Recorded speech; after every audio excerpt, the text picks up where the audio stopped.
March 21 ప్రపంచ downs syndrome day. పుట్టుకతోనే ఏర్పడే డౌన్స్ సిండ్రోమ్ వలన పిల్లల్లో మానసిక వికాసం ఉండదు.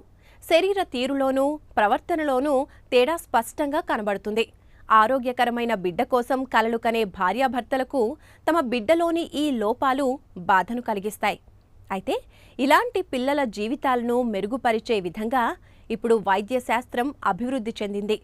అంతకంటే ముందు పుట్టుక ముందే బిడ్డలో ఇలాంటి లోపాలున్నాయో లేదో తెలుసుకునే అవకాశం కూడా ఉంది. అవగాహన పెంచుకున్న కొద్దీ ఇలాంటి సమస్యలను రాకుండానే నివారించే అవకాశం మరింత ఎక్కువగా ఉంటుంది. మరి ఈ డౌన్ సిండ్రోమ్ సమస్యకు కారణాలు, లక్షణాలు, చికిత్స, నివారణ చర్యలు మొదలైన అంశాల గురించి తెలుసుకుందామా?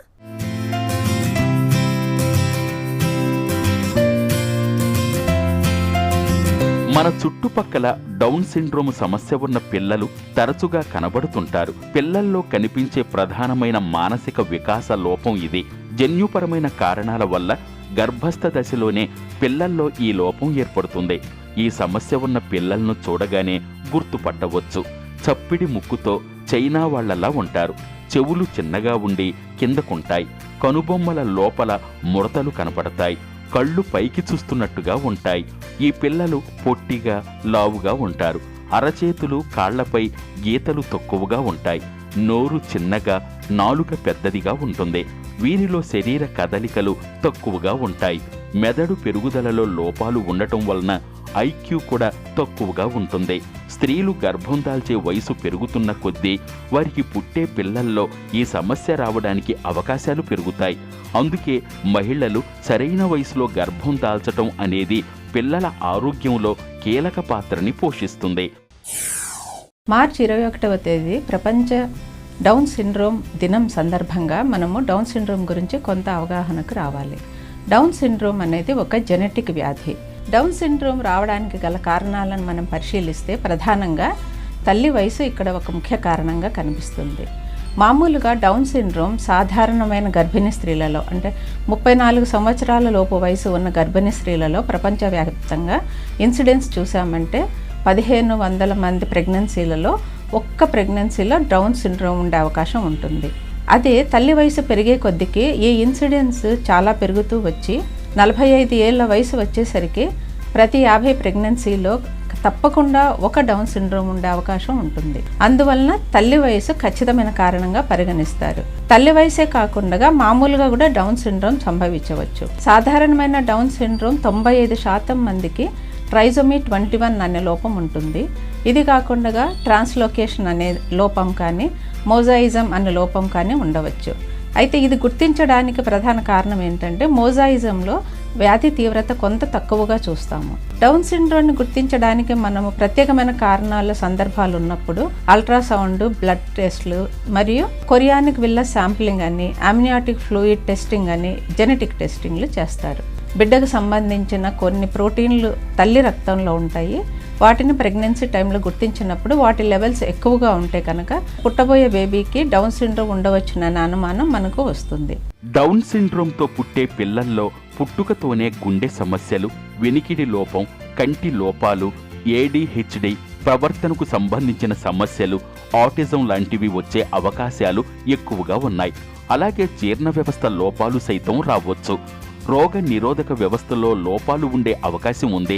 నడక, మాటలు ఆలస్యంగా వస్తాయి. కొందరిలో మతిమరుపు, సైకోసిస్ లాంటి మానసిక సమస్యలు కూడా ఉంటాయి.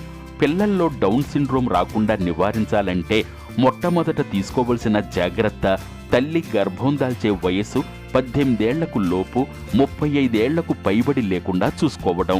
గర్భస్థ శిశువులో జన్యుపరమైన లోపాలను ముందుగానే గుర్తించే పరీక్షలున్నాయి. గర్భవతులు వైద్యుల సూచనల ప్రకారం ఈ పరీక్షలు చేయించుకున్న డౌన్ సిండ్రోమ్ లోపాన్ని రాకుండా నివారించే అవకాశం ఉంది.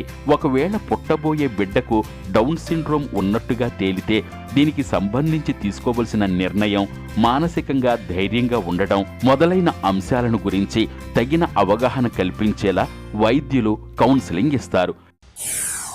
బిడ్డ పుట్టిన తర్వాత లక్షణాలు ఎలా ఉంటాయి? బిడ్డ పుట్టగానే ముఖ కవలికల్లోనే మనకి కొన్ని తేడాలు తెలిసిపోతాయి. ఇందులో ముఖ్యంగా తల చిన్నదిగా ఉంటుంది, కళ్ళు దగ్గరగా ఉంటాయి, కంటి చివరలు పైకి వంపు తిరిగినట్టుంటాయి, ముక్కు చప్పిడిగా ఉంటుంది, నాలిక పెద్దదిగా ఉండి నోట్లోంచి బయటికి జారిపోయినట్టుగా ఉంటుంది. దీనివలన సొల్లు ఎక్కువగా కారుతున్నట్టు కనిపిస్తుంది. చెవులు కూడా కిందికి జారిపోయినట్టుగా ఉంటాయి. ఇది కాకుండా మెడ కూడా పొట్టిగా ఉంటుంది, శరీరం అంతా కూడా పొట్టిగా ఉంటుంది, చేతులు వెడల్పుగా ఉండి పొట్టిగా ఉండి అరచేతిలో గీతలు ఒక్క గీత మాత్రమే కనిపిస్తూ ఉంటుంది. ఇవి మనకు బాహ్యంగా కనపడే లోపాలు. ఇవి కాకుండా ఎముకలలో కూడా కొన్ని లోపాలు ఉండవచ్చు. కండరాలు వదులుగా ఉండటం, కీళ్ళు వదులుగా ఉండటం అనిపిస్తుంది.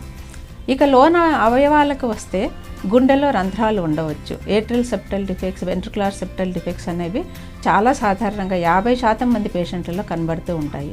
జీర్ణ వ్యవస్థకు సంబంధించి చిన్న పేగులో మూసుకొని పోయి ఉండటం అట్రిషియా, డయోడినల్ అట్రిషియా అంటారు. అలాగే మలద్వారం వద్ద రంధ్రం ఏర్పడకపోవటం, అక్కడ మూసుకొని పోయి ఉండటం సంభవించవచ్చు. ఇది కాకుండా వీళ్ళకి న్యూమోనియా లాంటి వ్యాధులు ఎక్కువగా వస్తుంటాయి. ఇన్ని అవలక్షణాలతో ఉన్న బిడ్డ ఉన్నప్పుడు మరి దీనికి ట్రీట్మెంట్ ఏంటి అని ఆలోచిస్తే, బిడ్డ పుట్టిన తర్వాత దీనికి వ్యాధిని నయం చేసే ట్రీట్మెంట్ ప్రస్తుతానికి లేదు. జీన్ థెరపీ వంటివి ట్రయల్స్లో ఉన్నాయి. అవి పూర్తిగా రావటానికి, సక్సెస్ అవ్వటానికి చాలా కాలం పడుతుంది. అప్పటిదాకా బిడ్డను పెంచడంలో చాలా జాగ్రత్త తల్లిదండ్రికి ఉండవలసి వస్తుంది. డౌన్ సిండ్రోమ్ ఉన్న పిల్లల ఎదుగుదల విషయంలో ఆలస్యం ఉన్న ఈ పిల్లల పట్ల మరింత ప్రేమ, శ్రద్ధని చూపాల్సిన అవసరం ఉంది. మిగిలిన పిల్లల కంటే వీరి కోసం ఎక్కువ సమయాన్ని కేటాయించాలి. మరింత సహనంగా వారి అవసరాలు తీరుస్తూ రోజువారీ పనులను చేసుకునేలా వారికి శిక్షణనిస్తే వారి జీవన శైలి మెరుగవుతుంది. డౌన్ సిండ్రోమ్కి గురైన పిల్లలను ఇంటికి దగ్గరగా ఉన్న స్కూళ్లకు పంపితే వారు చదువుకునే అవకాశం ఉంటుంది. ముఖ్యంగా వీరిలో తెలివితేటలు పెరిగేలా తగిన శిక్షణని ఇప్పించడం చాలా అవసరం. వీరి కోసం మానవత్వంతో పనిచేసే స్వచ్ఛంద సంస్థలు ఇప్పుడు అందుబాటులో ఉంటున్నాయి. తల్లిదండ్రులు భయానికి, సిగ్గుకి గురి కాకుండా ఈ పిల్లలకు అండగా నిలవాల్సిన అవసరం ఉంది.